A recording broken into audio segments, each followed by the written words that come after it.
Meu nome é Ângela Lepesquer, eu sou diretora do Instituto de Tratamento da Coluna Vertebral de Brasília e eu estou aqui hoje para falar um pouquinho para vocês sobre coluna por causa da reportagem do Fantástico. Nós tivemos várias dúvidas, várias pessoas ligando no Instituto com algumas questões, então decidimos falar um pouquinho para vocês. A coluna vertebral é uma estrutura, como qualquer outra no corpo, que vai sofrer um processo de envelhecimento.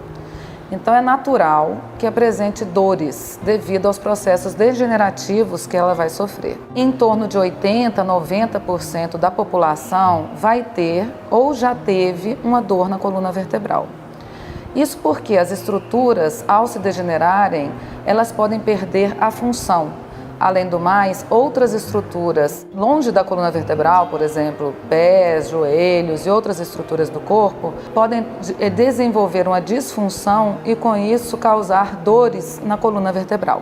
A fisioterapia se preocupa em avaliar a perda da função. A hérnia de disco ou qualquer outra condição da coluna vertebral, ela só é importante do ponto de vista fisioterapêutico quando ela acarreta uma perda de função para o indivíduo. Tá? Com isso, nós temos diversas técnicas, principalmente as técnicas de fisioterapia manual, onde vamos fazer um diagnóstico daquela dor, fazer um diagnóstico da perda da função mecânica e vamos fazer as alterações necessárias para que o organismo volte a funcionar de uma forma harmônica e com isso o sintoma doloroso tenha a sua extinção ou até a sua diminuição significativa. Outro ponto importante que devemos chamar atenção aqui é que a hérnia de disco nem sempre é uma condição dolorosa. Tá? Existem vários casos, em torno de 20% da população que tem hérnia de disco não tem dor na coluna. Isso é muito importante porque nem toda condição de hérnia de disco precisa realmente ser tratada. O que nós orientamos é que quando a pessoa sente que a função dela está prejudicada, ou seja, movimentos do dia a dia que ela conseguia fazer e que hoje em dia não consegue mais por causa de dores, por causa de restrição de movimento, isso deve ser avaliado por um profissional do movimento, especialmente um fisioterapeuta, para que ele faça o diagnóstico de como tratar aquela condição da coluna. Muitas vezes é causada por falta de força, falta de flexibilidade, outras vezes por falta de alinhamento adequado. E o corpo humano é visto pela fisioterapia como uma estrutura global, ou seja, qualquer estrutura do corpo que se move pode alterar uma outra área mesmo à distância. Então, questões como vísceras, como pés, ossos, tudo isso pode afetar o funcionamento da coluna vertebral.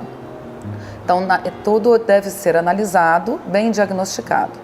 Os tratamentos são o tratamento fisioterapêutico. Após essa análise, as únicas dores na coluna que devem ser realmente encaminhadas para o processo cirúrgico, salvo as emergências cirúrgicas, onde coloca em risco o paciente, são as condições que não melhoraram com a fisioterapia adequada, e nós não conseguimos devolver a função para aquela estrutura.